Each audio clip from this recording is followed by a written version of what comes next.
Episode 7. I tried to think of a cool opening rhyme, but really, with the way this season's going, it's just a waste of my time. See what I did there? What's up, guys? How you doing? Welcome back to the channel. Glad you stopped by. And if you're new, hey, welcome. Grab a seat, stay a while. But do me a couple favors, though. Go down and hit that subscribe button. Then go next door, ring that bell, make sure it says all so you know when the next video pops up. Hit that like button, and before you head out, drop a comment down below. And if you're one of the regulars here, welcome back for another round. I ask that you also hit that like button. And before you leave, drop a comment. YouTube does love the comments.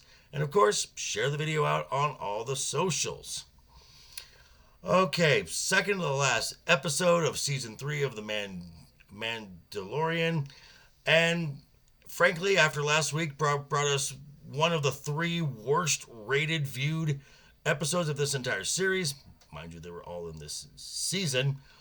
We get something that's an improvement, but at this point, it's too late, and let's just jump right in. Spoilers ahead. Okay, we start off on Coruscant, where Captain I Should Be Dead is skulking about the back alleys. She comes in contact with a hyperdroid. How that's hanging around is beyond me. But we find out that she has been in contact with Moff Gideon this entire time. Shocking, I know. We then meet the remnants of the Empire, the warlords called the Shadow Council, and Gideon, they're talking about Grand Admiral Thrawn and his reemergence, blah, blah, blah, blah, blah, blah, blah, blah, blah. And Gideon requires more stuff from a particular warlord. That would be Commandant Hux. Yeah. The father of Admiral Hux of the First Order. Which includes Praetorian Guards. Yeah, those were the ones that were in Snoke's throne room. Mm-hmm. Title card. We get 40 minutes of meaningless nothing at this point, and ending with Paz Vizsla falling in battle because this is the way. Okay, we're just gonna go with things I liked and then things I didn't like. Things I liked. It looked pretty, sure, okay, it looked good, and there were no lame ass cameos. That's it. That's the only thing worth about this episode, because frankly, again, it's too little too late to save this season. The things I did not like.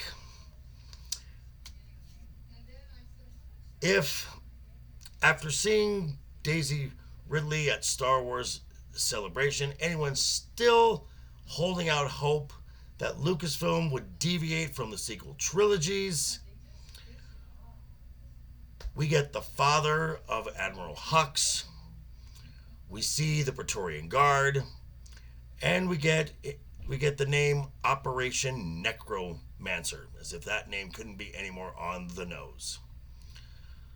It's apparent everything is leading to the sequel trilogy, and I've held out hope for as long as I can. It's gone, so Disney, fuck off. And oh, well, hey, Grogu finally spoke words. Not really. He said yes and no via a IG-12, his new mech suit. Cue the line of new Grogu toys for suburban wine moms.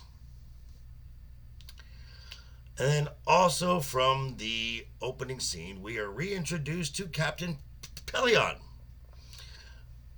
He is the right hand of Grand Admiral Thrawn, both of which are EU characters. Now, I will admit, in season 2, when they name dropped Thrawn in episode 5, I got excited. I did, and then I remember that's an EU character. The same EU that Lucasfilm decanonized and said didn't exist. When Kathleen Kennedy said, well, we didn't have lots of books and comics and other stuff, other source material. You fucking liar. So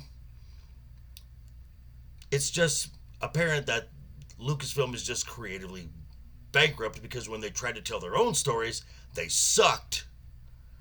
And now they have to pick from EU stuff, which formerly didn't exist, but now exists. Make up your fucking mind. And once again, diminishing Din Djarin. When we see the Mandalorian fleet, Grogu's not next to Din. Oh no, he's sitting on Bo's lap. And Din is in the background. Not subtle messaging there. And every time Grogu does something impressive, and folks say, "Well, you must be real proud of your kid. You must be proud of your apprentice." All he says is, "That didn't come from me." You've been with this kid for 2 years. You've raised this kid. You're this kid's dad, but you're taking... Fuck off! Ugh. And that's it. There's nothing more to talk about this season, really. There's one episode left, thank God. Final thoughts on this. While this may be the best episode of the season, as I've said before, it's too little, too late. Star Wars is a dead brand. It's done. And unless they're going to course correct, which it's not happening, I hate to be the bearer of bad news, folks, but I've held out longer than most folks. It's done. It's over. Star Wars is dead. Out of a 5 for this, out of a 5-star rating for this episode, middle of the road, 2.5. Same as a few other episodes. And really, that's the best you're gonna get. But hey, these are just my thoughts. I want to turn it back over to you. Let me know what you think down below in the comments. And of course, check me out later on tonight, 5 p.m. Pacific, 8 p.m. Eastern, over on Legion Talk for Friday night's Royal Rumble, talking about the week in pop culture. And I will see you guys on Monday for last week's News Now. But before you head out, remember, hit that subscribe button, ring that bell. If you liked the video, give it a thumbs up. If you didn't like the video, hey, thanks for sticking around this long. I appreciate that. And I will see you guys on Monday. Have a great weekend. Always have fun. Hashtag keep talking. And always keep that smile on your face. Toodles.